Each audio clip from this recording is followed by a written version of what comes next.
ನಮಸ್ಕಾರ, ನಾನು ನಿಮ್ಮ ಭೈರಪ್ಪ ಹರೀಶ್ ಕುಮಾರ್. ಎಲ್ರಿಗೂ ನನ್ನ ಯೂಟ್ಯೂಬ್ ಹಾಗೂ ಫೇಸ್ಬುಕ್ ಚಾನಲ್ಗೆ ಸ್ವಾಗತ.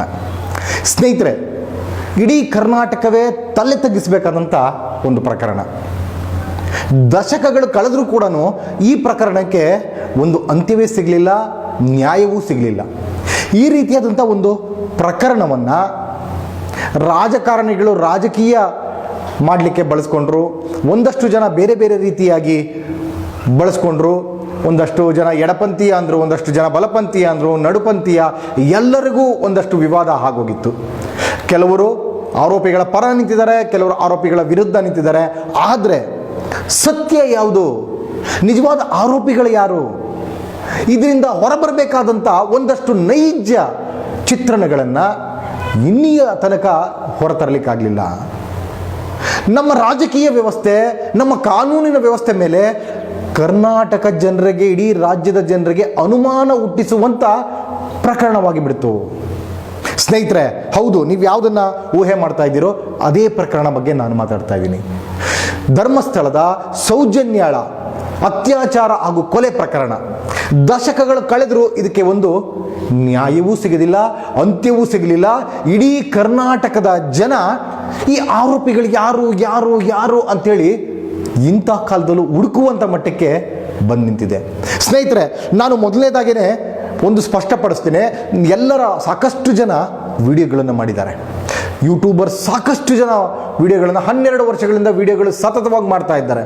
ಆದರೆ ಎಲ್ಲರ ರೀತಿಯಲ್ಲಿ ನಾನು ಇಂಥವರೇ ಆರೋಪಿಗಳು, ಇವರೇ ಮಾಡಿದ್ದಾರೆ, ಇವ್ರ ಮಗ ಮಾಡಿದ್ದಾನೆ, ಅಥವಾ ಇವ್ರ ತಮ್ಮ ಮಾಡಿದ್ದಾನೆ, ಅಥವಾ ಇವ್ರ ಅನುಯಾಯಿಗಳು ಮಾಡಿದ್ದಾರೆ, ಇವರೇ ಇದರ ಹಿಂದೆ ಇರುವಂಥ ಆರೋಪಿಗಳು ಅಂಥೇಳಿ ನಾನು ಆರೋಪ ಮಾಡಲಾರೆ. ಯಾತಕ್ಕೆ ಅಂದರೆ ನಮ್ಮ ವಿರೋಧಿಗಳಾದರೂ ಕೂಡ ಅಥವಾ ನಮ್ಮ ಪರ ಇರೋರಾದರೂ ಕೂಡ ಪ್ರತಿಯೊಬ್ಬರಿಗೂ ವ್ಯಕ್ತಿ ಗೌರವ ಇರುತ್ತೆ. ಆ ವ್ಯಕ್ತಿ ಗೌರವಕ್ಕೆ ಚ್ಯುತಿ ತರೋದಕ್ಕೆ ನನಗಿಷ್ಟ ಇಲ್ಲ. ಸಂವಿಧಾನದ ಅಡಿಯಲ್ಲಿ ಬದುಕ್ತಾ ಇರುವಂಥವ್ರು ಪ್ರತಿಯೊಬ್ಬರ ವಾಕ್ ಸ್ವಾತಂತ್ರ್ಯವನ್ನು, ಪ್ರತಿಯೊಬ್ಬರ ಅಭಿವ್ಯಕ್ತಿ ಸ್ವಾತಂತ್ರ್ಯವನ್ನು ಮತ್ತು ಪ್ರತಿಯೊಬ್ಬರ ಬದುಕುವ ಸ್ವಾತಂತ್ರ್ಯವನ್ನು ಕೂಡ ನಾವು ಗೌರವಿಸಬೇಕಾಗಿದೆ. ಹೌದು ಸ್ನೇಹಿತರೆ, ಈ ವಿಚಾರವಾಗಿ ನಾನೊಂದು ವಿಡಿಯೋ ಮಾಡಬೇಕು ಅನ್ನಿಸ್ತು. ಹಾಗಾಗಿ ಈ ವಿಡಿಯೋನ ಮಾಡ್ತಾ ಇದ್ದೀನಿ. ಇನ್ಯಾಕೆ ತಡ, ಬನ್ನಿ ಪ್ರಾರಂಭ ಮಾಡೋಣ.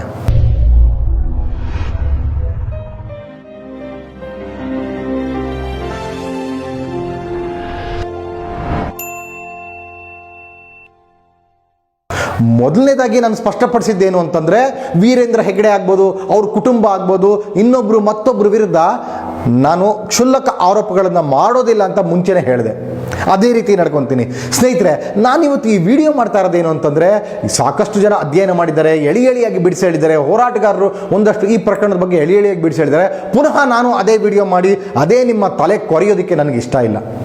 ನಾನು ಈ ವಿಡಿಯೋದಲ್ಲಿ ನಿಮ್ಗೆ ಏನು ಹೇಳಲಿಕ್ಕೆ ಬಂದಿದ್ದೀನಿ ಅಂತಂದರೆ, ಪ್ರಶ್ನೆ ಕೇಳೋದಕ್ಕೆ ಬಂದಿದ್ದೀನಿ ಅಂತಂದರೆ, ಸಾಮಾನ್ಯ ಜನರ ತಲೆಯಲ್ಲಿ ಇರುವಂಥ ಪ್ರಶ್ನೆಗಳನ್ನ ನಾನು ತಗೊಂಡ್ಬಂದಿದ್ದೀನಿ. ಅಧ್ಯಯನ ಮಾಡಿಲ್ಲಪ್ಪ, ನಾನು ಅದ್ರ ಬಗ್ಗೆ ತೀರಾ ಆಳಕ್ಕೆ ಹೋಗಿಲ್ಲ. ಆದರೆ ಸಾಮಾನ್ಯ ಜನರಲ್ಲಿ ಒಂದು ಪ್ರಶ್ನೆಗಳು ಉಟ್ಕೊಳ್ತಲ್ಲ, ಆ ಪ್ರಶ್ನೆಗಳನ್ನು ನಾನು ವೀರೇಂದ್ರ ಹೆಗ್ಗಡೆ ಅವರ ಮುಂದೆ ನೇರವಾಗಿ ಇಡಲಿಕ್ಕೆ ಈ ವಿಡಿಯೋ ಮಾಡ್ತಾ ಇದ್ದೀನಿ ಅಷ್ಟೇ. ನಾನು ಟೆಕ್ನಿಕಲಿ ಮತ್ತು ಆ ಥರ ಇದು ಅದು ಅಂಥೇಳಿ ನಾನು ಟ್ಯಾಕಲ್ ಮಾಡಲಿಕ್ಕೆ ಹೋಗೋದಿಲ್ಲ. ಅಥವಾ ನೀವೇ ಆರೋಪಿಗಳು, ಅಥವಾ ನಿಮ್ಮ ಮೇಲೆ ಆರೋಪ ಬರ್ತಾ ಇದೆ ಅಂಥೇಳಿ ಕ್ಷುಲ್ಲಕ ಆರೋಪ ಮಾಡೋಕ್ಕೆ ಹೋಗ್ತಲ್ಲ. ಅಥವಾ ನನ್ನ ವಿಡಿಯೋ ನೋಡಿ ಪಾಪ ವೀರೇಂದ್ರ ಹೆಗ್ಗಡೆ ಅವ್ರ ತಂಡ ಹೋಗಿ ಕೋರ್ಟ್ಗೆ ಹೋಗಿ ಸ್ಟೇ ತೊಗೊಂಬರುವ ಥರದಲ್ಲೂ ನಾನು ವಿಡಿಯೋ ಮಾಡೋದಿಲ್ಲ. ಯಾಕಂದರೆ ಯಾರ ಗೌರವಕ್ಕೂ ಚ್ಯುತಿ ಥರದಲ್ಲೂ ನಾನು ಮಾತಾಡೋದಿಲ್ಲ. ಸಿಂಪಲ್ ಆಗಿ ಹೇಳ್ತಾ ಇದ್ದೀನಿ, ಜನರ ಮನಸ್ಸಿನಲ್ಲಿರುವಂಥ ಪ್ರಶ್ನೆಗಳನ್ನು ನನ್ನ ಮೂಲಕ ವೀರೇಂದ್ರ ಹೆಗ್ಗಡೆ ಅವ್ರಿಗೆ ನೇರವಾಗಿ ಇಡ್ತಾ ಇದ್ದೀನಿ. ವೀರೇಂದ್ರ ಹೆಗ್ಗಡೆ ಅವ್ರು ಈ ಪ್ರಶ್ನೆಗಳಿಗೆ ಉತ್ತರ ಕೊಟ್ಟರೆ ಸಾಕು ಅಂತೇಳಿ ನಾನು ಭಾವಿಸ್ತಾ ಇದ್ದೀನಿ. ಮತ್ತಿನ್ನೊಂದು ಸ್ನೇಹಿತರೆ, ಧರ್ಮಸ್ಥಳದ ಪರಮಭಕ್ತ ನಾನು. ನಿಮ್ಮೆಲ್ರಿಗೂ ಗೊತ್ತಿರ್ಬೋದು, ಪ್ರತಿ ತಿಂಗಳು ಧರ್ಮಸ್ಥಳಕ್ಕೆ ಭೇಟಿ ಕೊಡ್ತೇನೆ ನಾನು. ಒಮ್ಮೊಮ್ಮೆ ತಿಂಗಳಿಗೆ 2 ಬಾರಿ ಕೂಡ ಭೇಟಿ ಕೊಡ್ತೀನಿ. ಸಾಕಷ್ಟು ಜನ ನಮ್ಮಲ್ಲೇ ಜೊತೆಲಿರುವಂಥ ಒಂದಷ್ಟು ಪ್ರಗತಿಪರರು ಹೇಳ್ತಾ ಇರ್ತಾರೆ, ಏನು 2 ಸಲ ಹೋಗ್ತೀಯಾ, ಏನು ಈ ಥರ ಹೋಗ್ತಾನೆ ಇರ್ತೀಯ ಅಂತ ಕೇಳ್ತಾರೆ. ಅದು ನನ್ನ ಭಕ್ತಿ. ಆದರೆ ಯಾರೂ ಕೂಡ ಇದುವರೆಗೂ ವಿರೋಧಿಸಿಲ್ಲ. ನೀನು ಯಾಕೆ ಹೋಗ್ತಾ ಇದೆಯಾ, ಸುಮ್ಮನೆ ಯಾರು ಅನ್ಕೊತಾರೆ, ವಿರೋಧಿಸ್ತಾರೆ. ಮತ್ತೊಂದು ಯಾರೂ ಕೂಡ, ನಾನು ಪ್ರಗತಿಪರ ಒಡನಾಡಿಯಾಗಿ ಜೊತೆಲಿ ಕೆಲಸ ಮಾಡ್ತಾ ಇದ್ದೀನಿ, ಯಾರೂ ಕೂಡ ಇದುವರೆಗೂ ನನ್ನ ಪ್ರಶ್ನೆ ಮಾಡಲಿಲ್ಲ. ಅದು ನಮ್ಮ ಸ್ವಾತಂತ್ರ್ಯ. ನೋಡಿ, ಸ್ವಾತಂತ್ರ್ಯ ಇದೆಯಲ್ಲ, ವ್ಯಕ್ತಿ ಸ್ವಾತಂತ್ರ್ಯ ಇದೆಯಲ್ಲ, ಎಲ್ಲ ವಿಚಾರದಲ್ಲೂ ಇರಬೇಕು. ನಮ್ಮ ಜೊತೆ ಇರುವಂಥವ್ರು ಎಲ್ಲವನ್ನು ಕೂಡ ಸಹಿಸ್ಕೊಬೇಕು. ಯಾಕಂದರೆ ಅವ್ರವ್ರ ವೈಯಕ್ತಿಕ. ಸೊ ಹಾಗಾಗಿ ನನ್ನ ಯಾರೂ ಪ್ರಶ್ನೆ ಮಾಡಿಲ್ಲ. ಸ್ನೇಹಿತರೆ, ನಿಮ್ಮ ಗಮನಕ್ಕೆ ತರುವಂಥದ್ದು ಏನು ಅಂತಂದರೆ, ಈ ಆರೋಪಗಳು ಬರ್ತಾ ಇದ್ದಾವಲ್ಲ, ಸೌಜನ್ಯ ಅತ್ಯಾಚಾರ ಮತ್ತು ಕೊಲೆಯ ಪ್ರಕರಣದಲ್ಲಿ ಒಂದಷ್ಟು ಕ್ಲಿಷ್ಟಕರವಾದಂಥ ಒಂದಷ್ಟು ಪ್ರಶ್ನೆಗಳು ಹುಟ್ಟಿದ್ದಾವೆ. ಮೊದಲನೇ ಪ್ರಶ್ನೆ ಏನು ಅಂತಂದರೆ, ವೀರೇಂದ್ರ ಹೆಗ್ಗಡೆಯವರ ತಮ್ಮನ ಮಗ ಆ ಸಂದರ್ಭದಲ್ಲಿ ಧರ್ಮಸ್ಥಳದಲ್ಲಿ ಇದ್ದರು ಅನ್ನುವಂಥದ್ದು ಒಂದು ಪ್ರಮುಖ ಆರೋಪ. ಯಾತಕ್ಕೆ ಅನ್ನೋದು ಗೊತ್ತಿಲ್ಲ, ಈ ಆರೋಪಗಳನ್ನು ಮಾಡ್ತಾ ಇದ್ದಾರೆ. ಈ ಆರೋಪದ ಮೇಲೆಯೇ ಈ ಪ್ರಕರಣವನ್ನು ನಿಲ್ಲಿಸ್ತಾ ಇರೋ ರೀತಿ ಕಾಣ್ತಾ ಇದೆ. ಹಾಗಾಗಿ ಪಾಸ್ಪೋರ್ಟ್ನಲ್ಲಿ ಯಾವ ರೀತಿ ಸೀಲ್ ಇದೆ, ನಿಮ್ಮ ಕುಟುಂಬ ಹೇಳ್ತಾ ಇರುವಂಥದ್ದು ಆ ಸಂದರ್ಭದಲ್ಲಿ ನನ್ನ ಮಗ ಇಲ್ಲಿರಲಿಲ್ಲ ಅಂಥೇಳಿ, ಇದನ್ನು ತಾವೊಂದು ಪ್ರೆಸ್ ಮೀಟನ್ನು ಮಾಡಿ, ಧರ್ಮಸ್ಥಳದ ದೇವಸ್ಥಾನದ ಮುಂದೆಗೆ ಒಂದು ಪ್ರೆಸ್ ಮೀಟನ್ನು ಮಾಡಿ ಬಹಿರಂಗವಾಗಿ ನನ್ನ ಮಗ ಈ ಸಂದರ್ಭದಲ್ಲಿ ಇಲ್ಲಿರಲಿಲ್ಲ ನೋಡಿ, ಸುಳ್ಳು ಆರೋಪ ಮಾಡ್ತಾ ಇದ್ದಾರೆ ಅಂಥೇಳಿ ನೀವು ಯಾತಕ್ಕೆ ಒಂದು ಪ್ರೆಸ್ ಮೀಟನ್ನು ಮಾಡಬಾರ್ದು ಅನ್ನುವಂಥದ್ದು ನನ್ನ ಮೊದಲನೇ ಪ್ರಶ್ನೆ. ವೀರೇಂದ್ರ ಹೆಗ್ಗಡೆ ಅವರೇ, ನಂತರ ನನ್ನ ಎರಡನೇ ಪ್ರಶ್ನೆ, ಎಲ್ಲೋ ಕೂತಿದ್ದಂಥ, ಬೆಂಗಳೂರಿನಲ್ಲಿ ಕೂತಿರುವಂಥ ನಾನು, ಮೈಸೂರಿನಲ್ಲಿ ಕೂತಿರುವಂಥ ಒಂದಷ್ಟು ಜನ, ಧಾರವಾಡದಲ್ಲಿ ಮತ್ತು ಬೀದರಲ್ಲಿ, ಯಾವ್ಯಾವ ಗಡಿ ಭಾಗದಲ್ಲಿ, ಇಡೀ ರಾಜ್ಯದಲ್ಲಿ ಕೂತಿರುವಂಥ ಒಂದಷ್ಟು ಜನ ಸೌಜನ್ಯ ಪ್ರಕರಣವನ್ನು ತನ್ನ ಮನೆಯ ಕುಟುಂಬಸ್ಥರ ಪ್ರಕರಣ ಅನ್ನುವ ರೀತಿಯಲ್ಲಿ ಪ್ರತಿಕ್ರಿಯಿಸ್ತಾ ಇದ್ದಾರೆ, ಹೋರಾಟವನ್ನು ಮಾಡ್ತಾ ಇದ್ದಾರೆ. ಆದರೆ ಇಡೀ ಧರ್ಮಸ್ಥಳಕ್ಕೆ ಧರ್ಮಾಧಿಕಾರಿ ಅಂತ ಹೇಳ್ಕೊಂಡಂತ ನೀವು, ಇಡೀ ಧರ್ಮಸ್ಥಳದ ಜವಾಬ್ದಾರಿ ನಿಮ್ಮ ಮೇಲಿದೆ. ಹಾಗಾಗಿ ಬೇರೆ ಇಡೀ ರಾಜ್ಯದಲ್ಲಿರುವಂಥ ಜನರ ಕಳಕಳಿ ನಿಮಗೆ ಯಾಕಿಲ್ಲ? ಅದರಲ್ಲೂ ಹೆಚ್ಚಾಗಿ ನಿಮಗೆ ಆ ಕಳಕಳಿ ಇರಬೇಕಾಗಿತ್ತು. ಯಾತಕ್ಕೆ ನಿಮ್ಗೆ ಆ ಕಳಕಳಿ ಇಲ್ಲ? ನನ್ನ ಗ್ರಾಮದ ಒಂದು ಹೆಣ್ಣು ಮಗಳಿಗೆ ಅತ್ಯಾಚಾರ ಆಗಿ ಕೊಲೆಯಾಗಿದೆ, ಈ ಕೊಲೆಗೆ ನ್ಯಾಯ ಒದಗಿಸಬೇಕು, ಈ ಕೊಲೆಗೆ ಆರೋಪಿಗಳು ಯಾರು ಅಂತ ಗೊತ್ತಾಗಬೇಕು ಅಂತೇಳಿ ನೀವು ಯಾಕೆ ಒತ್ತಾಯಿಸ್ತಾ ಇಲ್ಲ? ಹೋರಾಟದ ಮುಂದಾಳತ್ವವನ್ನು ನೀವೇ ಯಾಕೆ ವಹಿಸ್ತಾ ಇಲ್ಲ ಅನ್ನುವಂಥದ್ದು ನನ್ನ ಪ್ರಶ್ನೆ. ಯಾಕೆ ನೀವೇ ವಹಿಸ್ಬೋದಲ್ಲ? ಎಲ್ಲೋ ಕೂತಿರುವಂಥ ಹರೀಶ್, ಎಲ್ಲೋ ಕೂತಿರುವಂಥ ಮತ್ತೊಬ್ಬರು ಇನ್ನೊಬ್ರು ವಹಿಸೋದು ಬೇಕಾಗಿಲ್ಲ. ವೀರೇಂದ್ರ ಹೆಗ್ಗಡೆಯವರೇ ಆ ಹೆಣ್ಣು ಮಗಳಿಗೆ ನ್ಯಾಯ ಕೊಡಿಸೋಕ್ಕೆ ಬೀದಿಗೆ ಯಾಕೆ ಇಳಿಬಾರ್ದು ಅನ್ನುವಂಥದ್ದು ಸಾಮಾನ್ಯ ಜನರಲ್ಲಿರುವಂಥ ಪ್ರಶ್ನೆ. ಹಾಗಾಗಿ ನೀವು ಹೋರಾಟಕ್ಕೆ ಇಳಿಬೇಕು, ಅದನ್ನು ಒತ್ತಾಯಿಸಬೇಕು ಅನ್ನುವಂಥದ್ದು ನಮ್ಮ ಒತ್ತಾಯವೂ ಕೂಡ. ಮತ್ತೆ ಇದನ್ನು ಯಾತಕ್ಕೆ ನೀವು ಮಾಡ್ತಾ ಇಲ್ಲ ಅನ್ನುವಂಥದ್ದು ಒಂದು ಉತ್ತರ ಬೇಕು ನಮಗೆ.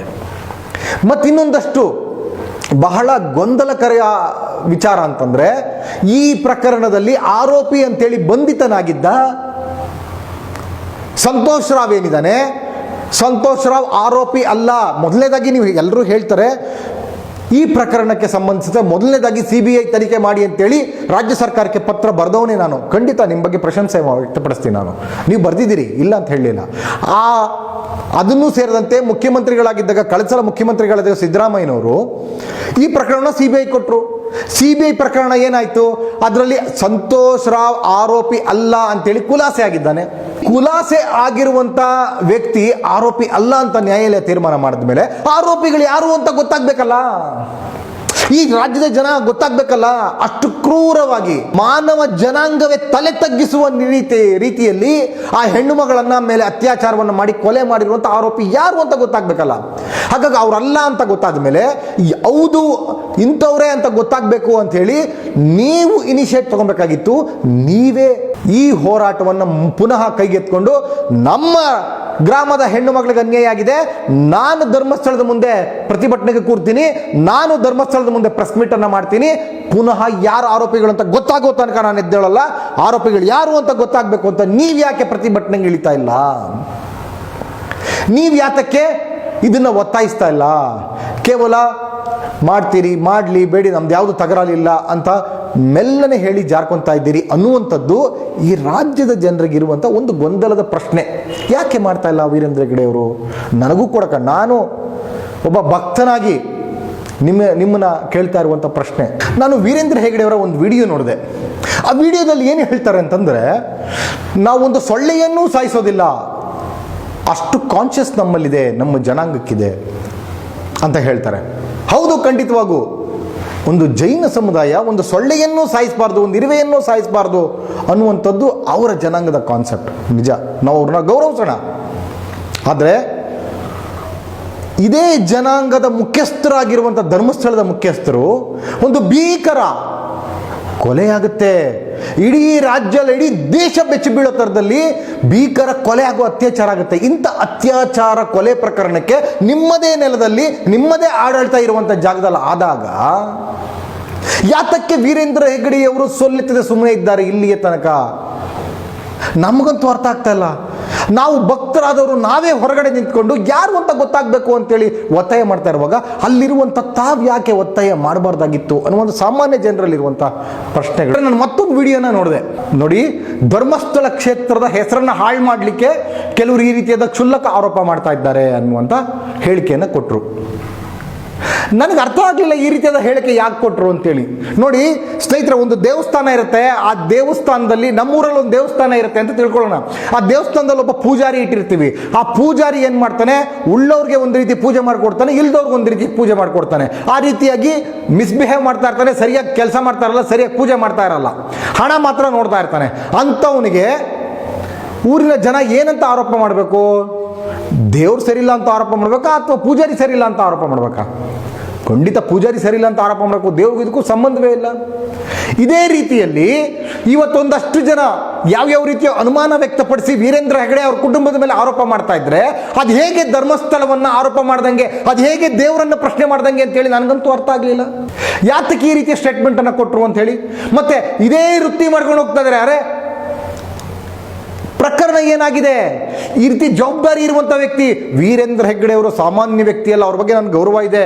ವೀರೇಂದ್ರ ಹೆಗ್ಗಡೆ ಅವರು ಸಾಮಾನ್ಯ ವ್ಯಕ್ತಿ ಅಲ್ಲ, ಜನಪ್ರತಿನಿಧಿ ಕೂಡ. ಪ್ರಶ್ನೆ ಮಾಡೋದಕ್ಕೆ ಅವರು ಅರ್ಹರು, ಪಾಳೆಗಾರರಲ್ಲ. ಅವರು ಜನಪ್ರತಿನಿಧಿ, ರಾಜ್ಯಸಭಾ ಸದಸ್ಯರು. ನಾವೆಲ್ಲ ಪ್ರಶ್ನೆ ಮಾಡಬೇಕು. ಈ ರೀತಿಯಾಗಿ ಅವ್ರನ್ನ ಪ್ರಶ್ನೆ ಮಾಡ್ತಾ ಇದ್ರೆ ದೇವಸ್ಥಾನದ ಕಡೆಗೆ ಅರೆ ಯಾರಾದರೂ ಒಬ್ರು ಮಹೇಶ್ ಶೆಟ್ಟಿ ತಿಮರೋಡಿ, ಗಿರೀಶ್ ಮಟ್ಟಣ್ಣ, ಮುನೀರ್ ಕಾಟಿಪಾಳ್ಯ, ಒಂದಷ್ಟು ನಮ್ಮ ನವೀನ್ ಸುರುಂಜೆ, ಈ ರೀತಿಯವರು ಪ್ರಶ್ನೆ ಮಾಡಿದ ತಕ್ಷಣವೇ ಅದು ಹೇಗೆ ದೇವರನ್ನ ಪ್ರಶ್ನೆ ಮಾಡ್ದಂಗಾಗುತ್ತೆ ಅಂತೇಳಿ ವೀರೇಂದ್ರ ಹೆಗ್ಗಡೆ ಅವರು ಹೇಳಬೇಕು. ಮತ್ತೆ ಇದನ್ನ ನೋಡ್ತಾ ಇರೋ ಜನ ಹೇಳಬೇಕು, ಯಾತಕ್ಕೆ ಈ ರೀತಿಯಾಗಿ ನಿಮ್ಮನ್ನ ಪ್ರಶ್ನೆ ಮಾಡಿದ ತಕ್ಷಣವೇ ನೀವು ದೇವರನ್ನ ದೇವರನ್ನ ಬೈತಾ ಇದ್ದಾರೆ ನೋಡಿ, ತಪ್ಪಲ್ವೇ? ಅರೆ ಪ್ರಶ್ನೆ ಮಾಡ್ತಾ ಇರುವಂಥದ್ದು ವೀರೇಂದ್ರ ಹೆಗ್ಗಡೆ ಅವರನ್ನ. ವೀರೇಂದ್ರ ಹೆಗ್ಗಡೆ ಅವರು ಉತ್ತರ ಕೊಡ್ಲಿ ಅಂತ ಬಯಸ್ತಾ ಇರೋದಷ್ಟೇ. ದೇವರನ್ನ ಯಾಕೆ ನೋಡಿ. ಈಗ ಈ ಹೋರಾಟವನ್ನು ಪ್ರಾರಂಭ ದಿನಗಳಿಂದ ತಗೊಳ್ಳೋಣ. ಮುನೀರ್ ಕಾಟಿಪಾಳ್ಯ ಜೊತೆಯಿಂದ ಮುನೀರ್ ಕಾಟಿಪಾಳ್ಯ ಅವರು ಪ್ರಾರಂಭ ಮಾಡಿದ್ರು, ಒಂದು ಚಲೋ ಮಾಡಿದ್ರು, ಬೆಳ್ತಂಗಡಿ ಚಲೋ ಮಾಡಿದ್ರು, ದೊಡ್ಡ ಕ್ರಾಂತಿಯನ್ನು ಮಾಡಿದ್ರು. ಜನವಾದಿ ಮಹಿಳಾ ಸಂಘಟನೆಯಿಂದ ಹಿಡಿದು ನಮ್ಮ ನರಸಿಂಹಮೂರ್ತಿ ದೊಡ್ಡಿಪಾಳ್ಯ ಅವರಿಂದ ಹಿಡಿದು ಮತ್ತೆ ನಮ್ಮ ನವೀನ್ ಸುರುಂಜೆ, ಮತ್ತೆ ಇತ್ತೀಚೆಗೆ ಬಂದಂಥ ಏನು ಮಹೇಶ್ ಶೆಟ್ಟಿ ತಿಮರೋಡಿ ಅವರಾಗ್ಬೋದು, ಮತ್ತೆ ಗಿರೀಶ್ ಮಟ್ಟಣ್ಣ ಅವರಾಗ್ಬೋದು, ಮತ್ತೆ ಸಾಕಷ್ಟು ಜನ, ಮತ್ತೆ ವಿಡಿಯೋ ಮಾಡಿದಂಥ ಸಮೀರ್ ಆಗ್ಬೋದು, ಇಷ್ಟು ಎಲ್ಲರೂ ಸೇರಿದಂತೆ ಯಾರಾದರೂ ಒಬ್ಬೇ ಒಬ್ರು ಧರ್ಮಸ್ಥಳದ ಬಗ್ಗೆ ಕೆಟ್ಟದಾಗಿ ಮಾತಾಡಿದಾರಾ, ಮಂಜುನಾಥನ ಬಗ್ಗೆ ಕೆಟ್ಟದಾಗಿ ಮಾತಾಡಿದಾರಾ ಹೇಳಿ ನೋಡೋಣ. ಜನರಿಗೆ ಯಾಕೆ ಹಾದಿ ತಪ್ಪಿಸ್ತಾ ಇದ್ದೀರಿ? ಜನರನ್ನ ಯಾಕೆ ಬಕ್ರಗಳು ಮಾಡ್ತಾ ಇದ್ದೀರಿ? ದೇವಸ್ಥಾನವನ್ನ ಯಾರು ಬೈತಾ ಇಲ್ಲ, ದೇವಸ್ಥಾನವನ್ನ ಯಾರು ಪ್ರಶ್ನೆ ಮಾಡ್ತಾ ಇಲ್ಲ. ಆ ರೀತಿ ಪ್ರಶ್ನೆ ಮಾಡುವಂತ ದುರುದ್ದೇಶವೂ ನಮ್ದಿಲ್ಲ. ಕರ್ನಾಟಕದ ಹೆಮ್ಮೆ ಧರ್ಮಸ್ಥಳ. ಧರ್ಮಸ್ಥಳ ಈ ನಾಡಿನ ಹೆಮ್ಮೆ, ಒಂದು ಶ್ರದ್ಧಾ ಕೇಂದ್ರ. ಈ ರೀತಿಯಾದಂಥ ಭಾವನೆಗಳು ಪ್ರತಿಯೊಬ್ಬ ಕನ್ನಡಿಗನಲ್ಲೂ ಇದೆ, ಕರ್ನಾಟಕದ ನಿವಾಸಿ ಪ್ರತಿಯೊಬ್ಬನ ಮನಸ್ಸಿನಲ್ಲೂ ಇದೆ. ಆದರೆ ನೀವೇನು ಮಾಡ್ತಾ ಇದ್ದೀರಿ ಅಂತಂದ್ರೆ, ಒಬ್ಬ ಯಾವುದೋ ವ್ಯಕ್ತಿಯನ್ನು ಪ್ರಶ್ನೆ ಮಾಡಿದ ತಕ್ಷಣ ದೇವರನ್ನ ಪ್ರಶ್ನೆ ಮಾಡ್ತಾ ಇದ್ದಾರೆ, ದೇವಸ್ಥಾನವನ್ನು ಮಲಿನ ಮಾಡ್ತಾ ಇದ್ದಾರೆ, ಮಂಜುನಾಥನನ್ನ ಮಲಿನ ಮಾಡ್ತಾ ಇದ್ದಾರೆ, ಆ ಹೆಸರನ್ನು ಹಾಳು ಮಾಡಬೇಕು ಅಂತೇಳಿ ಮಾಡ್ತಾ ಇದ್ದಾರೆ ಅಂತಂತೀರಿ. ಅದು ಹೇಗೆ? ಇದಕ್ಕೆ ನೀವು ಉತ್ತರವನ್ನು ಕೊಡಬೇಕು. ನಿಮ್ಮನ್ನ ಪ್ರಶ್ನೆ ಮಾಡಿದ ತಕ್ಷಣ ದೇವರನ್ನ ಪ್ರಶ್ನೆ ಮಾಡ್ದಂಗೆ ಹೇಗಾಗುತ್ತೆ ಅಂತೇಳಿ ನೀವು ಉತ್ತರವನ್ನು ಕೊಡಬೇಕು ರಾಜ್ಯದ ಜನತೆಗೆ ಅಂತೇಳಿ ಒಂದು ಸರಳ ಪ್ರಶ್ನೆಯನ್ನು ನಿಮ್ಮ ಮುಂದೆ ಹೇಳ್ತಾ ಇದ್ದೀನಿ. ಮತ್ತು ಇನ್ನೊಂದು ದೊಡ್ಡ ಪ್ರಶ್ನೆ ಅಂತಂದರೆ ಧರ್ಮಸ್ಥಳದ ಜಾಗದ ವಿಚಾರ. ನಾವೆಲ್ಲರೂ ಕೂಡ ಧರ್ಮಸ್ಥಳಕ್ಕೆ ಬಹಳ ಶ್ರದ್ಧೆಯಿಂದ ನಡ್ಕೊಂತೀವಿ. ನಾನು ತಂದೆ ಕಾಲದಿಂದಲೂ ಕೂಡ ಧರ್ಮಸ್ಥಳಕ್ಕೆ ಹೋಗುವಂಥದ್ದು, ಭಕ್ತಿಯಿಂದ ಬೇಡ್ಕೊಳ್ಳುವಂಥದ್ದು. ಇಡೀ ರಾಜ್ಯದ ಜನ ಒಂದು ಸತ್ಯದ ಕ್ಷೇತ್ರ, ಧರ್ಮದ ಕ್ಷೇತ್ರ ಅಂತೇಳಿ ಬಹಳ ಗೌರವದಿಂದ ಇದ್ದೀವಿ. ಆ ಧರ್ಮಸ್ಥಳದ ಜಾಗದ ಹೆಸರು ಮಂಜುನಾಥನ ಹೆಸರಲ್ಲಿತ್ತು 74ನೇ ಇಸ್ವಿಯಿಂದ ಹಿಂದೆಗಡೆ ಅಂತ ದಾಖಲೆಗಳು ಹೇಳುತ್ತೆ. 74ನೇ ಇಸ್ವಿಯ ನಂತರ ಅದು ಏಕಾಏಕಿ ವೀರೇಂದ್ರ ಹೆಗ್ಗಡೆ ಅವರ ಹೆಸರಿಗೆ ಬರುತ್ತೆ. ಯಾಕೆ ವೀರೇಂದ್ರ ಹೆಗ್ಗಡೆ ಅವರ ಹೆಸರಿಗೆ ಬಂತು? ಸರ್ಕಾರಿ ಜಾಗವನ್ನ ಹೇಗೆ ವೀರೇಂದ್ರ ಹೆಗ್ಗಡೆ ಅವರ ಹೆಸರಿಗೆ ಬದಲಾಯಿಸಿಕೊಂಡ್ರು? ಇದು ಮೋಸ ಮಾಡಿದ್ದಾರೆ ಅಂತೇಳಿ ಜನ ಮಾತಾಡ್ತಾ ಇದ್ದಾರೆ. ಸಾರ್ವಜನಿಕರಿರುವಂಥ ಪ್ರಶ್ನೆ ಇದೊಂದು ಸರಳ ಪ್ರಶ್ನೆಗಳಿಗೆ ಯಾಕೆ ಇದು ವೀರೇಂದ್ರ ಹೆಗ್ಗಡೆ ಉತ್ತರ ಕೊಡಬಾರ್ದು? ಇಲ್ಲ, ನಾನು ಕಬಳಿಸಿಲ್ಲ, ಇದು ನನ್ನ ಆಸ್ತಿ, ಅಥವಾ ಈ ಕಾನೂನಲ್ಲಿ ಅವಕಾಶ ಇತ್ತು ಹಾಗಾಗಿ ಮಾಡ್ಕೊಂಡಿದ್ದೀನಿ, ಅಥವಾ ಇಲ್ಲ ನಾನು ತಪ್ಪು ಮಾಡಿದ್ದೀನಿ, ಇನ್ನೊಂದ್ಸಲ ಆಗೋದಿಲ್ಲ, ಮತ್ತೆ ಪುನಃ ಮಂಜುನಾಥನ ಹೆಸರು ಕೊಡ್ತೀನಿ, ಏನಾದರೂ ಒಂದು ಹೇಳ್ಬೇಕಲ್ಲ. ಜನ ಈ ರೀತಿ ಬಾಯಿ ಬರ್ಕೊಂತ ಇರುವಾಗ ಸುಮ್ಮನೆ ಇದ್ರೆ ಹೇಗೆ ವೀರೇಂದ್ರ ಹೆಗ್ಗಡೆ ಅವರೇ? ಸರಳ ಪ್ರಶ್ನೆಗಳಿದು. ದೇವಸ್ಥಾನ, ದೇವರ ಹೆಸರಲ್ಲಿದ್ದಂಥ ದೇವಸ್ಥಾನ 74ನೇ ಇಸ್ವಿಯಲ್ಲಿ ನಿಮ್ಮ ಹೆಸರಿಗೆ ಬಂತು, ಅದು ಹೇಗೆ ಬಂತು? ದುರುದ್ದೇಶಪೂರ್ವಕವಾಗಿ ಏನಾರು ಬಂದಿದೆಯಾ ಅಥವಾ ನಿಮ್ಮ ಹೆಸರಲ್ಲಿ ಮೂಲತವಾಗಿತ್ತ? ಇದನ್ನ ಜನ ಕೇಳ್ತಾನೆ ಇದ್ದಾರೆ, ಉತ್ತರವನ್ನು ಕೊಡಿ ಅಷ್ಟೇ. ಉತ್ತರವನ್ನು ಕೊಟ್ಟರೆ ನಾವು ನಿಮ್ಮನ್ನು ಗೌರವಿಸ್ತೇವೆ, ನಾವು ನಿಮ್ಮನ್ನು ಹೊಗಳ್ತೇವೆ. ಇಲ್ಲ, ಇವರು ಆರೋಪ ಮುಕ್ತರು, ಸುಮ್ಮನೆ ಆರೋಪ ಮಾಡಿದ್ರು ಅಂತ ಹೇಳಿ ನಾವು ನಿಮ್ಮ ಪರ ಮಾಡ್ತೀವಿ. ಮೊದಲನೇದಾಗಿ ವ್ಯಕ್ತಿ ನಾನು ಬಂದು ಧರ್ಮಸ್ಥಳದ ಮುಂದೆ ನಿಮ್ಮ ಪರವಾಗಿ ನಿಂತು ಹೋರಾಟವನ್ನು ಮಾಡ್ತೀನಿ ನಾನು ಮೊದಲು. ವಿಚಾರ ಇನ್ನೂ ದೊಡ್ಡ ವಿಚಾರ, ಕಾಂಟ್ರವರ್ಷಿಯಲ್ ವಿಚಾರ ಅಂತಂದ್ರೆ ಧರ್ಮಸ್ಥಳದ ಹೆಸರು ನಡೀತಾ ಇರುವಂಥ ಬಡ್ಡಿ ದಂಧೆ, ಮೈಕ್ರೋ ಫೈನಾನ್ಸ್. ನೀವು ಒಂದು ಕಡೆ ಹೇಳ್ತೀರಿ, ಪ್ರಾರಂಭ ದಿನಗಳಲ್ಲಿ ಮೈಕ್ರೋ ಫೈನಾನ್ಸ್ ಸ್ಟಾರ್ಟ್ ಮಾಡಿದಂಥ ಸಂದರ್ಭದಲ್ಲಿ ನೀವು ಹೇಳ್ತೀರಿ ಮೈಕ್ರೋ ಫೈನಾನ್ಸ್ ಜನರಿಗೆ ಒಳ್ಳೇದಾಗುತ್ತೆ, ಹಾಗಾಗಿ ನಾವು ಪ್ರಾರಂಭ ಮಾಡ್ತಾ ಇದ್ದೀವಿ ಅಂತ ಹೇಳಿ ಸ್ಟೇಟ್ಮೆಂಟನ್ನು ಕೊಡ್ತೀವಿ. ಅದಾದ ನಂತರ ಯಾವಾಗ ಕಾಂಟ್ರವರ್ಷಿಯಲ್ ಆಯಿತು, ಒಂದಷ್ಟು ಜನ ನೇಣ ಹಾಕೊಳ್ಳಿಕ್ಕೆ ಪ್ರಾರಂಭ ಮಾಡಿದ್ರು, ಆ ಸಂದರ್ಭದಲ್ಲಿ ಏನು ಹೇಳ್ತೀರಿ? ಇಲ್ಲ, ನಾವು ಕೇವಲ ಗ್ರಾಮೀಣಾಭಿವೃದ್ಧಿ ಸಂಘ ಅಷ್ಟೇ ನಮ್ಮದು, ನಾವು ದುಡ್ಡು ಕೊಡ್ತಾ ಇಲ್ಲ, ಬೇರೆಯವರು ದುಡ್ಡು ಕೊಡ್ತಾ ಇದ್ದಾರೆ, ನಾವು ಮಧ್ಯಸ್ಥಿಕೆ ಮೀಡಿಯೇಟರ್ ಕೆಲಸ ಮಾಡ್ತಾ ಇದ್ದೀವಿ ಅಷ್ಟೇ. ನಾವು ಅವ್ರು ಕೊಡ್ತಾರೆ, ಅವ್ರು ಇಸ್ಕೊಂತಾರೆ, ನಾವು ಮಧ್ಯದಲ್ಲಿ ಇದ್ದೀವಿ, ಮೀಡಿಯೇಟರ್ ಕೆಲಸ ಮಾಡ್ತಾ ಇದ್ದೀವಿ, ಸ್ವಲ್ಪ ಕಮಿಷನ್ ತಗೊತೀವಿ ಅಂತ ಹೇಳ್ತಾ ಇದ್ದೀರಿ. ಅರೆ ವೀರೇಂದ್ರ ಹೆಗಡೆ ಅವರೇ, ಧರ್ಮಸ್ಥಳದ ಹೆಸರನ್ನ ಬಳಸ್ಕೊಂಡು ಮೀಡಿಯೇಟರ್ ದಳ್ಳಾಳಿ ಕೆಲಸ ಮಾಡುವಂತ ಅನಿವಾರ್ಯತೆ ಇದೆಯಾ? ಧರ್ಮಸ್ಥಳ ಅನ್ನುವಂಥ ಶ್ರೀ ಕ್ಷೇತ್ರಕ್ಕೆ ದಳ್ಳಾಳಿ ಕೆಲಸ ಮಾಡುವಂಥ ಅನಿವಾರ್ಯತೆ ಇದೆಯಾ ಅನ್ನುವಂಥ ಜನರ ಪ್ರಶ್ನೆ. ಅಲ್ಲಿ ದುಡ್ಡು ಕೊಡ್ತಾ ಇಲ್ಲ ಅಂತಂದಾಗ ನೀವೊಂದು ಅಲ್ಲಿ ಮ್ಯಾನೇಜರ್ಗಳು ಯಾರು ನೇಮಕ ಮಾಡಿದ್ದೀರಿ, ಆ ಸಂಸ್ಥೆಯವರು ಬಂದು ಒಂದು ಪ್ರೆಸ್ ಮೀಟ್ ಮಾಡೋದಕ್ಕೆ ಏನು ಸಮಸ್ಯೆ? ಮತ್ತೆ ದುಡ್ಡು ಯಾರು ಕೊಡ್ತಾ ಇದ್ದಾರೆ, ಬ್ಯಾಂಕ್ ಅವ್ರು ಯಾರು ಕೊಡ್ತಾ ಇದ್ದಾರೆ, ನಾವು ಕೊಡ್ತಾ ಇರೋದಲ್ಲ ಅಂತ ಹೇಳಿ ವಾದ ಮಾಡ್ತಿದ್ದೀರಿ. ಸರಿ, ಒಪ್ಕೊಳ್ಳೋಣ, ನಾನು ಒಪ್ತೀನಿ, ಬೇರೆಯವ್ರು ಒಪ್ಪಬೇಡ, ನಾನು ಒಪ್ತೀನಿ. ಆದರೆ ಆ ಬ್ಯಾಂಕ್ ಅವ್ರು ಬಂದು ಯಾಕೆ ಪ್ರೆಸ್ ಮೀಟ್ ಅನ್ನ ಮಾಡಬಾರ್ದು ಇಷ್ಟು ದಿವಸ ಆದ್ರೂ ಕೂಡ? ಅರೆ ಧರ್ಮಸ್ಥಳದ ಸಂಘ ಯಾವುದು ದುಡ್ಡು ಕೊಡ್ತಾ ಇಲ್ಲ, ದುಡ್ಡು ಕೊಡ್ತಾ ಇರೋದು ನಾವು, ದುಡ್ಡು ಕೊಡ್ತಾ ಇರೋದು ನಾವು ಅಂತ ಬ್ಯಾಂಕ್ಗಳು ಯಾಕೆ ಬಂದು ಮುಂದೆ ಹೇಳ್ತಾ ಇಲ್ಲ? ನಿಮ್ಮ ಗ್ರಾಮೀಣಾಭಿವೃದ್ಧಿ ಸಂಘದ ಮ್ಯಾನೇಜರ್ಗಳು ಯಾಕೆ ಪ್ರೆಸ್ ಮೀಟ್ ಮಾಡ್ತಾ ಇಲ್ಲ, ನಾವು ಕೊಡ್ತಾ ಇಲ್ಲ ದುಡ್ಡು ಅಂತೇಳಿ ಅಧಿಕೃತವಾಗಿ ದಾಖಲು ಮಾಡಿ, ಮತ್ತೆ ನೋಡಿ ನಮ್ದು ಇಷ್ಟಿಷ್ಟಿದೆ ಇಷ್ಟಿಷ್ಟಿಲ್ಲ ಅಂತೇಳಿ ಬಹಿರಂಗಪಡಿಸಿ ಪೂರ್ತಿ ಇದು ಮಾಡಿದಾಗ ನಿಮ್ಮ ಮೇಲೆ ನಂಬಿಕೆ ಬರುತ್ತೆ, ನಂಬಿಕೆಗಳು ಹುಟ್ಕೊಂತ. ಯಾತಕ್ಕೆ ಅಂತಂದ್ರೆ ನಾನು ಕೂಡ ಲಕ್ಷಾಂತರ ರೂಪಾಯಿ ದೇಣಿಗೆಯನ್ನು ಕೊಟ್ಟಿದ್ದೀನಿ, ದಾಖಲೆ ತೋರಿಸಲಾ? ನಾನು ನಿಮ್ಮ ಕ್ಷೇತ್ರಕ್ಕೆ ದೇಣಿಗೆಗಳನ್ನು ಕೊಟ್ಟಿದ್ದೇನೆ, ದಾಖಲೆಗಳನ್ನು ನಿಮ್ಮ ಮುಂದೆ ಇಡ್ತೇನೆ. ಇದು ನಿಮ್ಮದೇ ಅಲ್ವೇ? ಒಂದಿದೆ, ಇಲ್ಲಿ ಕೆಳಗಡೆ ಸಾವಿರಾರಿದ್ದಾವೆ. ವೀರೇಂದ್ರ ಹೆಗಡೆ ಅನ್ನ ಸಂತರ್ಪಣಾ ರಸೀದಿ. ಸ್ನೇಹಿತರೆ, ನಾನು ನೋಡಿ ದೇವಸ್ಥಾನಗಳಿಗೆ ಹೋದರೆ ಯಾವುದು ಮಂಗಳಾರತಿ ತಟ್ಟೆಗೆ ನಾನು ದುಡ್ಡು ಹಾಕೋದಿಲ್ಲ, ಹುಂಡಿಗೂ ದುಡ್ಡು ಹಾಕೋದಿಲ್ಲ. ಆದರೆ ನಾನು ಒಂದಷ್ಟು ಜನ ಅನ್ನದಾನಕ್ಕೆ ಏನಾದರೂ ದುಡ್ಡು ಕೊಟ್ಟರೆ ನೇರವಾಗಿ ಭಗವಂತನಿಗೆ ತೃಪ್ತಿ ಆಗುತ್ತೆ ಅನ್ನುವಂಥ ಭಾವನೆ ನಂದು. ಹಾಗಾಗಿ ನನ್ನ ಹೆಸರಲ್ಲಿ ಒಂದಷ್ಟು ನಾನು ದುಡಿದಿದ್ದ ಹಣದಲ್ಲಿ ಒಂದಷ್ಟು ಅನ್ನದಾನ ಮಾಡುವಂಥದ್ದು ಅಭ್ಯಾಸವನ್ನು ಮಾಡ್ಕೊಂಡು ಬಂದಿದ್ದೀನಿ. ಹಾಗಾಗಿ ಪ್ರತಿ ಬಾರಿ ಶ್ರೀ ಕ್ಷೇತ್ರಕ್ಕೆ ಹೋದಾಗ ನಾನು ಅನ್ನದಾನಕ್ಕೆ ಅಂತ ಹೇಳಿ ದುಡ್ಡು ಕೊಡ್ತಾ ಇದ್ದೆ. ನೋಡಿ, ಕಾಣಿಸ್ತಾ ಇರ್ಬೋದು, ಇದೇ ರಸೀದಿ ಅಲ್ವೇ ವೀರೇಂದ್ರ ಹೆಗಡೆ ಅವರೇ? ನೋಡಿ, 5,000 ರೂಪಾಯಿ ಕೆಲವನ್ನ ಎತ್ಕೊಂಡಿದ್ದೀನಿ. 5,000 ರೂಪಾಯಿ ಇತ್ತೀಚೆಗೆ ಬಂದಂಥದ್ದೇ. 5,000 ರೂಪಾಯಿ, 10,000 ರೂಪಾಯಿ, 5,000 ರೂಪಾಯಿ, 5,000, 10,000, ಈ ರೀತಿ ನನ್ನ ಮುಂದೆ ಸಾಕಷ್ಟು ಬಿದ್ದಿದ್ದಾವೆ. ಇಲ್ಲಿ ಯಾರಾದರೂ ಬೇಕಾದರೂ ಪ್ರಶ್ನೆ ಮಾಡೋರು, ನನ್ನ ಪ್ರಶ್ನೆ ಮಾಡೋರು ಬಂದರೂ ನೋಡ್ಬೋದು. ಒಟ್ಟಾರೆ 2002ನೇ ಇಸ್ವಿಯಿಂದ ನನ್ನ ಹತ್ರ ಇರುವಂಥ ಚೀಟಿಗಳು ಲೆಕ್ಕ ಹಾಕದೆ ಬ್ಲೈಂಡ್ ಆಗಿ ಸುಮ್ಮನೆ ನೋಡೋಣ ಅಂತೇಳಿ 2002ರಿಂದ 2025 ಇಸ್ವಿ ತನಕ ನಾನು ಕೊಟ್ಟಿರುವ ಧರ್ಮಸ್ಥಳಕ್ಕೆ ದೇಣಿಗೆ ಬಂದು 11,80,000 ರೂಪಾಯಿಗಳು ನನಗೆ ಸಿಕ್ಕಿರುವಂಥ ಚೀಟಿಗಳ ಪ್ರಕಾರ. ಹಾಗಾಗಿ ನನ್ನ ಹಣವನ್ನು, ನಾನು ದುಡಿದಂಥ ಹಣವನ್ನು ಧರ್ಮಸ್ಥಳಕ್ಕೆ ಕೊಟ್ಟಿದ್ದೀನಿ. ಹಾಗಾಗಿ ಆ ದೇವಸ್ಥಾನದ ಆಗುಹೋಗುಗಳ ಬಗ್ಗೆ ಪ್ರಶ್ನೆ ಮಾಡಲಿಕ್ಕೆ ನನಗೆ ಅಧಿಕಾರ ಇದೆ. ನನ್ನಂಥ ಸಾವಿರಾರು ಜನಕ್ಕೆ, ಲಕ್ಷಾಂತರ ಜನಕ್ಕೂ ಅಧಿಕಾರ ಇದೆ. ಇವತ್ತು ಈ ರೀತಿಯಾದಂಥ ದೇಣಿಗೆ ಹಣವನ್ನು ಕೊಟ್ಟರಲ್ಲ, ಎಲ್ಲೋಯ್ತು ಅಂತ ಹೇಳಿ ಕೇಳುವಂಥ, ಲೆಕ್ಕಾಚಾರ ಕೇಳುವಂಥ ಕೆಲಸವನ್ನ ಎಲ್ಲರೂ ಕೂಡ ಇವತ್ತು ಮಾಡ್ತಾ ಇದ್ದಾರೆ. ಈ ಥರ ದೇಣಿಗೆಗಳನ್ನು ಕೊಟ್ಟಿದ್ದೇನೆ ನಾನು. ಹಾಗಾಗಿ ಧರ್ಮಸ್ಥಳದ ಅಭಿವೃದ್ಧಿ ಆಗಬೇಕು, ಮತ್ತು ಧರ್ಮಸ್ಥಳದಲ್ಲಿ ಒಂದಷ್ಟು ಅನ್ನದಾನ ನಡಿಬೇಕು ಅನ್ನುವಂಥ ದೃಷ್ಟಿಯಲ್ಲಿ ನಾನು ಕೊಟ್ಟಿರುವಂಥ ದೇಣಿಗೆ. ಸ್ನೇಹಿತರೆ, ಹಾಗಾಗಿ ಇವತ್ತು ಆ ಶ್ರೀ ಕ್ಷೇತ್ರ ಏನಿದೆ, ಯಾವುದೋ ಒಂದು ವ್ಯಕ್ತಿಯಲ್ಲಿ ಇವತ್ತು ವೀರೇಂದ್ರ ಹೆಗಡೆ ಇರ್ತಾರೆ, ಇವತ್ತು ಅವ್ರ ಕುಟುಂಬ ಇರುತ್ತೆ, ನಾಳೆ ಹೋಗುತ್ತೆ. ತಲೆ ತಲಾಂತರ ನಂತರ ಮುಂದಿನ ಪೀಳಿಗೆ ನಂತರ ಆ ಶ್ರೀ ಕ್ಷೇತ್ರ ಕರ್ನಾಟಕದ ಹೆಮ್ಮೆಯಾಗಿ ಹೀಗೆ ಉಳಿಬೇಕು. ಹಂಗಂತಂದ್ರೆ ಸಾರ್ವಜನಿಕರ ಆಸ್ತಿಯಾಗಿರಬೇಕು. ಇದು ಸಾರ್ವಜನಿಕರ ಸೊತ್ತು ಸಾರ್ವಜನಿಕರ ಕೈಯಲ್ಲಿ ಇರಬೇಕು ಅಂತ ಬಯಸ್ತಾ ಇದ್ದಾರೆ. ಈ ರೀತಿಯಾದಂಥ ಪ್ರಶ್ನೆಗಳನ್ನ ಸಾಮಾನ್ಯ ಜನ ಎತ್ತಾ ಇದ್ದಾರೆ. ಹಾಗಾಗಿ ವೀರೇಂದ್ರ ಹೆಗ್ಗಡೆ ಅವರು ಹೌದು ಇದಿಲ್ಲಿ ನಿಂತು, ಅಥವಾ ನಾನು ಈ ಥರ ಮಾಡ್ಕೊಂಡೆ, ಅಥವಾ ನಾನು ತಪ್ಪು ಮಾಡಿದ್ದೀನಿ, ಅಥವಾ ನಾನು ಸರಿ ಮಾಡಿದ್ದೀನಿ, ತಪ್ಪು ಸಾಮಾನ್ಯವಾಗಿ ಎಲ್ಲರೂ ಮಾಡ್ತಾರೆ, ಅದನ್ನು ಒಪ್ಕೊಬೇಕು. ಅಥವಾ ನಿಮ್ಮ ಕುಟುಂಬದೇ ಆಗಿದ್ದರೆ ಅದನ್ನು ಸ್ಪಷ್ಟಪಡಿಸಿ ಅಷ್ಟೇ ಕೇಳ್ತಾ ಇರುವಂಥದ್ದು. ಈ ರೀತಿಯಾದಂಥ ಒಂದಷ್ಟು ಗೊಂದಲ ಇರುವಂಥ ವಿಚಾರಗಳನ್ನ ನೀವು ಬಂದು ಮಾತಾಡಬೇಕು. ನಮ್ಮೆಲ್ಲರಿಗೂ ಧರ್ಮಸ್ಥಳ ಶ್ರೀ ಕ್ಷೇತ್ರದ ಬಗ್ಗೆ ಬಹಳ ಗೌರವ ಇದೆ.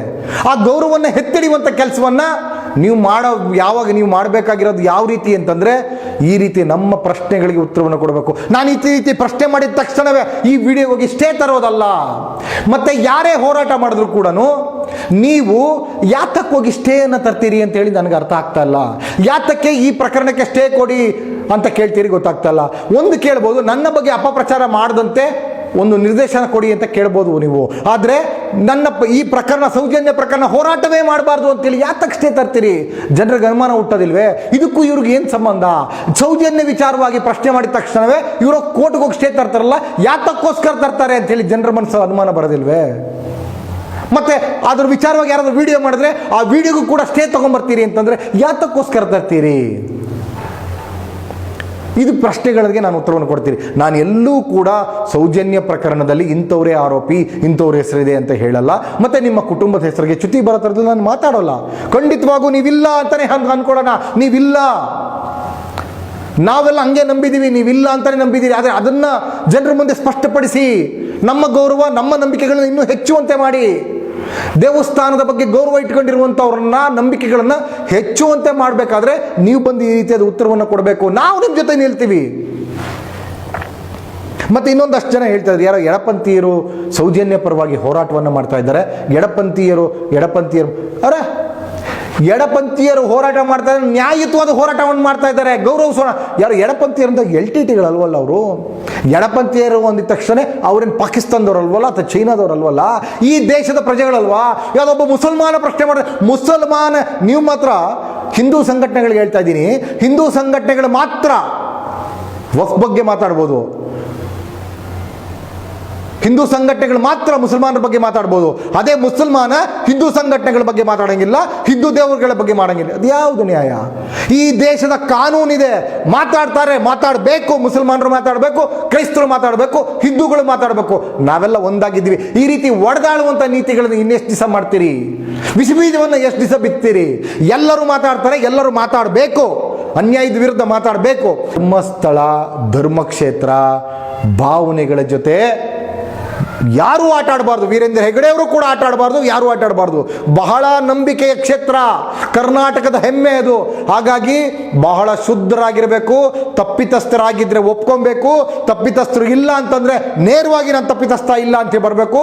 ಆ ನಂಬಿಕೆಗಳನ್ನ ಜನ ಇಟ್ಟಿದಾರಲ್ಲ, ಆ ದೇವಸ್ಥಾನದ ಮೇಲೆ ನಂಬಿಕೆಗಳನ್ನ, ಆ ನಂಬಿಕೆಗಳನ್ನ ಹಸಿಯಾಗಿ ಇಟ್ಕೊಬೇಕು. ಆ ನಂಬಿಕೆಗಳನ್ನು ಉಳಿಸ್ಕೊಳ್ಳೋ ಥರದಲ್ಲಿ ವೀರೇಂದ್ರ ಹೆಗ್ಗಡೆ ಅವರು ವರ್ತಿಸಬೇಕು ಅಂತ. ಜೊತೆಗೆ ಇವತ್ತು ಈ ಹೋರಾಟಕ್ಕೆ ವೀರೇಂದ್ರ ಹೆಗ್ಗಡೆ ಅವರೇ ನಾಯಕತ್ವ ವಹಿಸಿದ್ರೆ, ವೀರೇಂದ್ರ ಹೆಗ್ಗಡೆ ಅವರು ಒತ್ತಾಯಿಸಿದ್ರೆ, ನಿಮ್ಮದೇ ಆದಂಥ ಶಾಲೆಯಲ್ಲಿ ಓದಂಥ ಒಬ್ಬ ಹೆಣ್ಣು ಮಗಳಿಗೆ ಅನ್ಯಾಯ ಆಯ್ತಲ್ಲ, ಅದನ್ನ ನಾವಿದ್ದೀವಿ, ನಾನು ವೀರೇಂದ್ರ ಹೆಗ್ಗಡೆ ಇದ್ದೀನಿ, ನಾನು ಹೆಣ್ಣು ಮಕ್ಕಳಿಗೆ ರಕ್ಷಣೆಯನ್ನು ಕೊಡ್ತೇನೆ, ನನ್ನ ಶಾಲೆಯಲ್ಲಿ, ನಮ್ಮ ಧರ್ಮಸ್ಥಳದ ಶಾಲೆಗಳಲ್ಲಿ ಯಾವುದೇ ಹೆಣ್ಣು ಮಕ್ಕಳಿಗೆ ಈ ರೀತಿ ಆಗ್ಲಿಕ್ಕೆ ಬಿಡೋದಿಲ್ಲ ಅಂತೇಳಿ ಒಂದು ಸಂದೇಶ ಕೊಟ್ಟಂಗಾಗುತ್ತೆ.